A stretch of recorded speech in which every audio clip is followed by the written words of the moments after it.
Hey there everyone, and welcome to today's review of the new Gundam GQuuuuuX episode. Sorry this is about a day late. I did not expect a remaster of one of my favorite games of all time, Oblivion, to come out yesterday, so I spent a lot of time yesterday playing that. And actually, if you go over to my gaming channel, you can see a little bit of that playthrough, so if that's something you're interested in, link is in the description.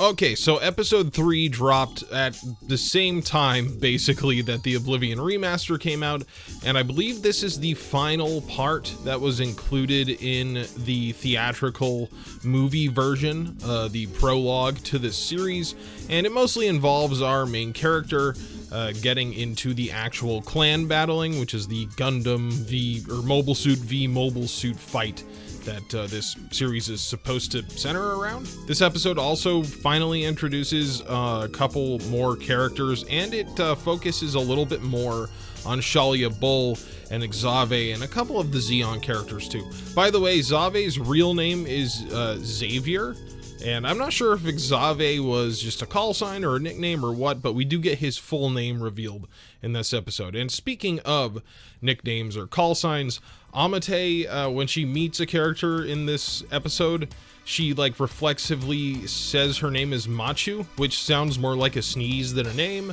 but that was apparently her childhood nickname, and she says it when she's all flustered because she thinks the character she's talking to is hot, so that's where that comes from. So now I'm going to actually refer to her as Machu instead, because I guess it's a little bit easier for me to say than Amate. Before we get into what happens with our main characters in this episode, we do see Shalia Bull just kind of ignore orders from the military police to not fly the green-white base through the colony. I think the ship is called the Sodon.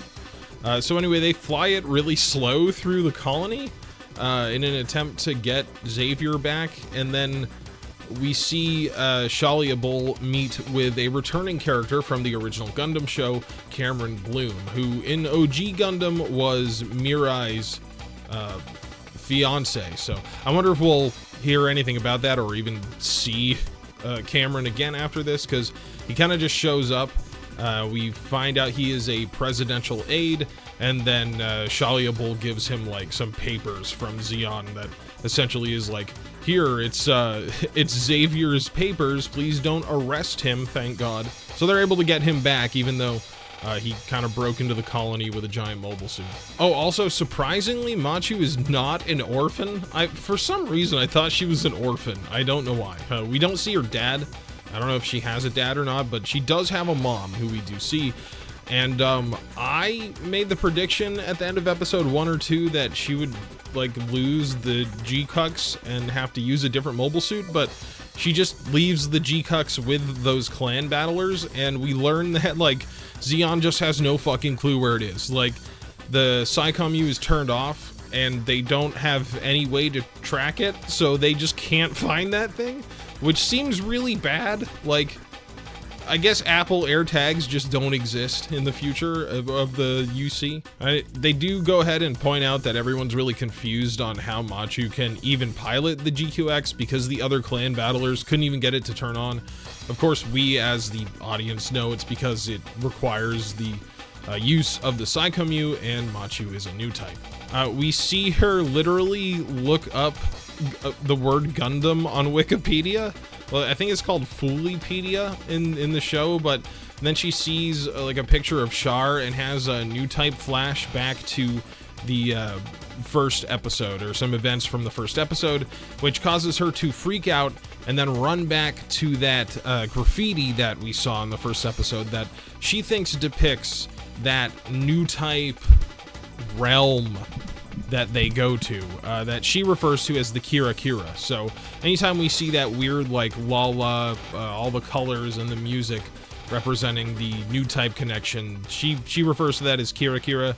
And when she goes to find that graffiti again, she meets a new character named Shuji, who is a tall boy who is tagging the walls, and he notices that she's like kind of bewildered by it and says, oh, you've seen it too. So that leads us to believe that he is also a Newtype, and lo and behold, Shuji is actually the one that pilots the Red Gundam. So I was wrong. The Red Gundam is not piloted by Char's Force Ghost, unless Shuji is a reincarnation, a Newtype reincarnation of Char, which probably not. We really didn't get much revealed about him at all in this episode. I still think that Char's Force Ghost is going to show up. I'm not letting that go. We do learn that Shuji is like kind of a creeper, because he like gets really close to people and smells the back of their necks, which made me kind of uncomfortable. I didn't really like that. Nian shows up as her courier job, and we learn that if she fails one more time at delivering shit, she's fired, and then accidentally gets her money knocked out of her hand by Machu, who's pissed off. So that all ends with our three characters, Shuji, Machu, and Nian, deciding that they're going to partner up and get into clan battle to make some money, because they're all poor, pretty much. Except for Machu. She doesn't appear to really be poor. Like, her house seemed kind of nice, so I don't really know what her deal is. So, of course, she has to go back to those clan battlers and tell them she's interested. Oh, also, we learned that a Mav is basically your partner in mobile suit fights. So Maving is something that was thought of by Shalia Bull and Char during the 1 Year War, and it's essentially just having your duo's partner back you up. So anytime they say Mav, it's just like a replacement for the word like partner or whatever. So she goes back to the duelers, the clan battlers, and tells them that she wants to battle. They tell her to conceal her identity, which she does by putting on a hat, which is fun, I guess. They tell her to cover her face, but then she just puts a hat on. I guess it's to cover her red hair, because like having red hair is a very symbolic thing as a main character in anime. So we learn a few things about clan battles here. For one, the only real rule is that you have to win by crushing your opponent's unit's head, which is very G Gundam. That's the rules of the Gundam battle in G Gundam. So that was kind of a cool callback. They apparently live stream this using these like cameras that have graffiti all over them, but then we see that Shalia Bull and Xavier can watch it on TV in a bar. So I don't know what network is picking up illegal mobile suit fights, but I guess Kick TV exists in the Universal Century as well. Also, they say there's no real like rules, but as soon as the live stream starts, the military police are going to show up. So they have about 5 minutes to conclude the battle before the police show up and they can flee. It's just I don't know. My suspension of disbelief is getting stretched a little bit in this episode, mostly because like they're live streaming illegal mobile suit battles on TV, and it makes me think of the logistics of doing that and how the colonial like government of whatever colony aside 6 wouldn't like immediately arrest everyone involved. This seems like a really dangerous thing, seeing as how they're firing live fire rounds at each other right near the colony and missiles and shit. I will say, when they actually get to the clan battle in this episode, I did like that it started out with them like not even being able to find each other, because you know space is so vast and mobile suits comparatively to everything else are so small. I thought that was a really cool part of it, how like they had to search for each other in space at first, and like you could barely see the Zaku because you know obviously there's no light to reflect off it out there in space really. So that was really interesting and cool. The battle itself in this episode isn't really anything too special. I was really wowed by the battles in episode 1 and 2, but this one Machu just spends like most of it running away from gunfire because the Pomeranians, which is her team, are way too poor to afford an assault rifle, so she only has a Heat Hawk, basically. When they finally get into the hand-to-hand combat, it's pretty interesting and cool, but yeah, this episode's fight was just okay in my book. Overall, I think I'd say this was an okay episode. It's my least favorite episode so far. We still really don't have a storyline. I have absolutely no idea where this is going, and that's mostly because like Machu doesn't really have any motivation beyond just kind of being a wistful teenager that wants adventure and to leave her home colony, but she doesn't have any real tragedy spurring her on. You know, it's not like Amuro, where like his dad got sucked into space and his colony got attacked and he was forced into fighting. Like, Machu put herself in this position, so when she complains that she doesn't want to do it in the future, if she does, that's kind of on her. I think Nian is probably the one with the most motivation. We don't really know much about her like backstory, but we can tell that she is poor. At least she probably is the orphan, and it makes sense that she would want to get into the clan battling for money, and being a poor person under the reign of like a tyrannical government, she might be like the rebel of the group. That would be interesting. Although she doesn't pilot a mobile suit, so I don't really know what she does on the team.